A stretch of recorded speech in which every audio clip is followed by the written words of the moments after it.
you like to call it, has gone. I'm myself again." I jumped down, and threading my way through the bramble entangled path, reached the front door. On opening it I hesitated. The big, old fashioned hall, with the great frowning staircase leading to the gallery overhead, the many open doors, showing naught but bare, deserted boards within, the grim passages, all moonlit and peopled only with queer, flickering shadows, suggested much that was terrifying. I fancied I heard noises like stealthy footsteps moving from room to room, and tiptoeing along the passages and down the staircase. Once my heart almost stopped beating as I saw what, at first, I took to be a white face peering at me from a far recess, but which I eventually discovered was only a daub of whitewash, and, once again, my hair all but rose on end when one of the doors at which I was looking swung open and something came forth. Oh, the horror of that moment! As long as I live I shall never forget it. The something was a cat, just a rather lean but otherwise material black Tom.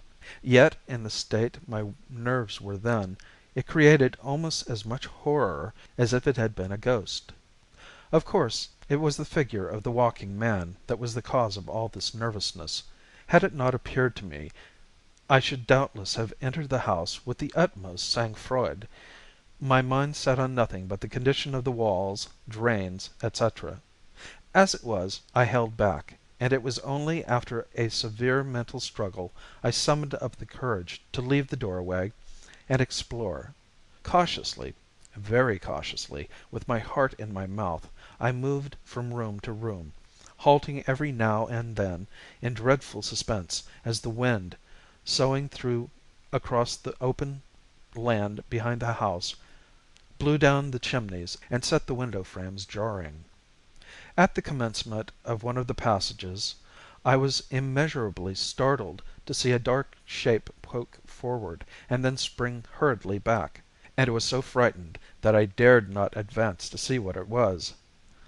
Moment after moment sped by, and I still stood there, the cold sweat oozing out all over me, and my eyes fixed in hideous expectation on the blank wall. What was it? What was hiding there? Would it spring out on me if I went to see? At last, urged on by a fascination I found impossible to resist, I crept down the passage, my heart throbbing painfully and my whole being overcome with the most sickly anticipations. As I drew nearer to the spot, it was as much as I could do to breathe, and my respiration came in quick jerks and gasps. 6, 5, 4, 2 feet, and I was at the dreaded angle. Another step, taken after the most prodigious battle, and nothing sprang out on me. I was confronted only with a large piece of paper that had come loose from the wall and flapped backwards and forwards each time the breeze from without rustled past it. The reaction after such an agony of suspense was so great that I leaned against the wall and laughed till I cried. A noise from somewhere away in the basement calling me to myself, I went downstairs and investigated. Again a shock, this time more sudden, more acute. Pressed against the window pane of one of the front reception rooms was the face of a man, with corpse-like cheeks and pale, malevolent eyes. I was petrified. Every drop of my blood was congealed. My tongue glued to my mouth, my arms hung helpless. I stood in the doorway and stared at it. This went on for what seemed to me an eternity. Then came a revelation. The face was not that of a ghost, but of Mr. Baldwin, who, getting alarmed at my long absence, had come to look for me. We left the premises together. All the way back to the town I thought, should I, or should I not, take the house? Seen as I had seen it, it was a ghoulish looking place, as weird as a Paris catacomb, but then daylight makes all the difference. Viewed in the sunshine it would be just like any other house, plain bricks and mortar. I liked the situation, It was just far enough away from town to enable me to escape all the smoke and traffic, and near enough to make shopping easy. The only obstacles were the shadows, the strange, enigmatical shadows I had seen in the hall and passages, and the figure of the walker. Dare I take a house that knew such visitors? At first I said no, and then yes. Something, I could not tell what, urged me to say yes. I felt that a very grave issue was at stake, that of a great wrong connected in some manner with the mysterious figure awaited righting, and that the hand of fate pointed at me as the one and only person who could do it. "Are you sure the house isn't haunted?" I demanded, as we slowly rolled away from the iron gate, and I leaned back in my seat to light my pipe. "Haunted?" Mr. Baldwin scoffed. "Why, I thought you didn't believe in ghosts. Laughed at them." "No more I do believe in them," I retorted, "but I have children, and we know how imaginative children are." "I can't undertake to stop their imaginations." "No, but you can tell me whether anyone else has imagined anything there. Imagination is sometimes very infectious." "As far as I know, then, no. Leastways, I have not heard tell of it." "Who was the last tenant?" "Mr. Jeremiah Dance." "Why did he leave?" "How do I know? Got tired of being there, I suppose." "How long was he there?" "Nearly 3 years."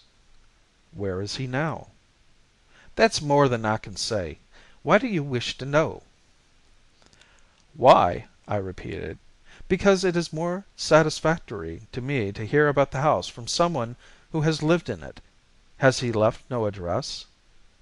"Not that I know of, and it's more than 2 years since he was here." "What! The house has been empty all that time?" "2 years is not very long.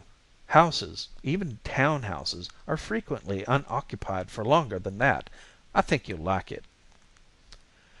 I did not speak again till the drive was over, and we drew up outside the landlord's house.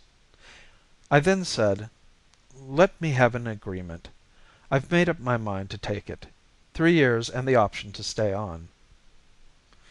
That was just like me. Whatever I did on the spur of the moment, a mode of procedure that often led me into difficulties. A month later, and my wife, children, servants, and I were all ensconced in the crow's nest. That was the beginning of October.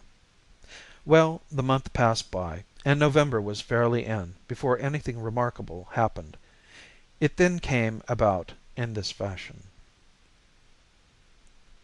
Jenny, my eldest child, a self-willed and rather bad-tempered girl of about 12, evading the vigilance of her mother, who had forbidden her to go out as she had a cold, ran to the gate one evening to see if I was anywhere in sight. Though barely 5 o'clock, the moon was high in the sky, and the shadows of the big trees had already commenced their gambols along the roadside. Jenny clambered up the gate, as children do, and peering over, suddenly espied what she took to be me, striding towards the house at a swinging pace and followed by 2 poodles. "Papa!" she cried. "How cute of you! Only to think of you bringing home 2 doggies! Oh, papa, naughty papa, what will Mum say?" And climbing over into the lane, at imminent danger to life and limb, she tore frantically towards the figure. To her dismay, however, it was not me, but a stranger with a horribly white face and big glassy eyes, which he turned down on her and stared. She was so frightened that she fainted, and some 10 minutes later I found her lying out there on the road. From the description she gave me of the man and dogs, I felt quite certain they were the figures I had seen, though I pretended the man was a tramp, and assured her she would never see him again. A week passed, and I was beginning to hope nothing would happen, when one of the servants gave notice to leave. At first she would not say why she did not like the house, but when pressed, made the following statement. "It's haunted, Mrs. B." "I can put up with mice and beetles."